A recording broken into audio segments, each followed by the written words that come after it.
তুমি আমার হও বা না হও, আমি তোমার হয়েছি।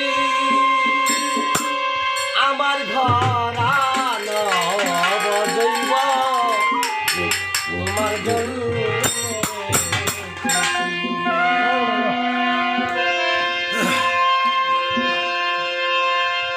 তুমি আমার হও বা না হও, আমি তোমার হয়েছি।